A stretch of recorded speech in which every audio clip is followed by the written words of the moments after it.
Nona, a lady in a white cloak, designed by Isnawati R. Ishak. Scriptwriter, the Power Rangers Group, the 12th grade students of SMA Negeri 1, Paguyaman. Long ago, in an old house nestled deep within a dense forest, there lived a young woman with her father and two younger siblings. She was known for her beauty and kindness, but her life took a tragic turn when she fell in love with a young man from a poor family. Despite their sincere love, their relationship was disapproved by her parents.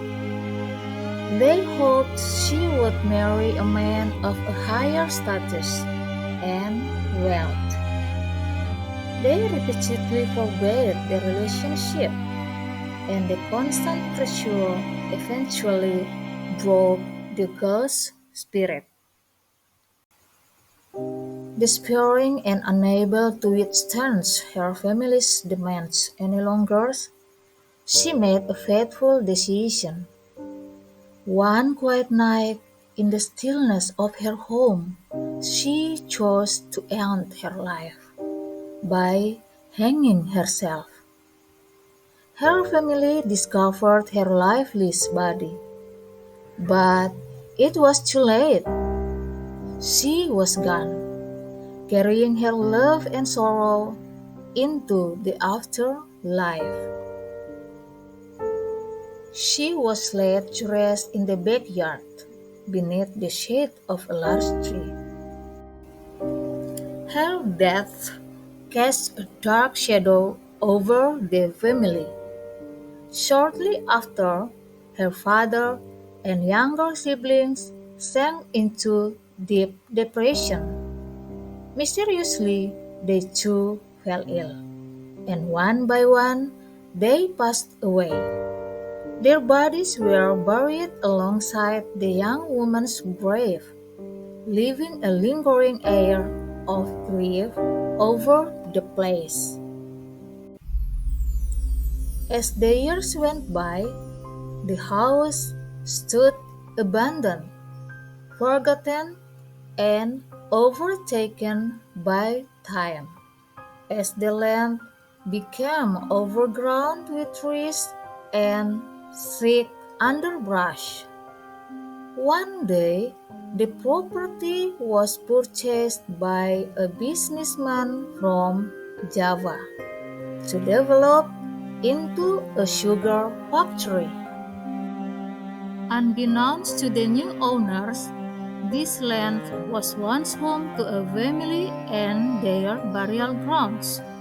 The old house and its surroundings were cleared, and the Perlago, a sugar factory, was built.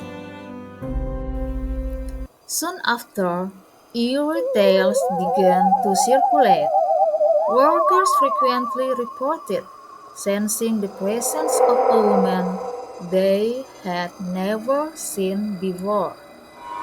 Some heard footsteps echoing in the dead of night, while others glimpsed the silhouette of a woman dressed in white.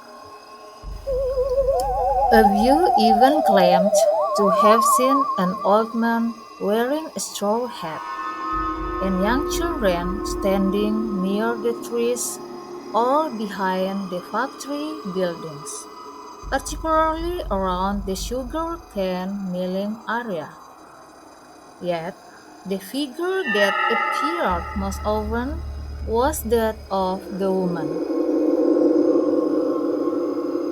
This woman is believed to be the spirit of the young girl, now known as Nona. She frequently appears, especially to those working late into the night. Her face is pale, and her expression is cold, as if waiting for something she could never attain in life. Although she never harms anyone, her presence sends a chill through the hearts of those who encounter her.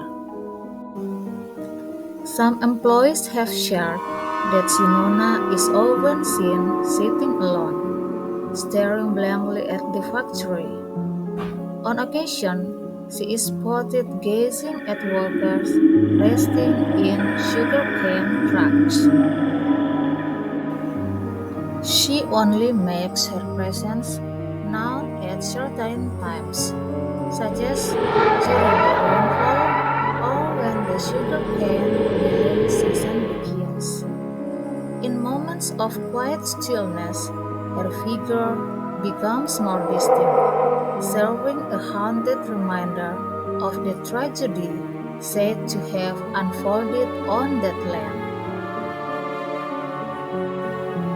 The factory has changed names several times, from Nagamani's plantation to Rajawali, PTPG, Tolanguhula, and eventually PTPG, Gorontalo. The name Simona remains a constant among the workers. It symbolizes a tale of love and sorrow that refuses to fade.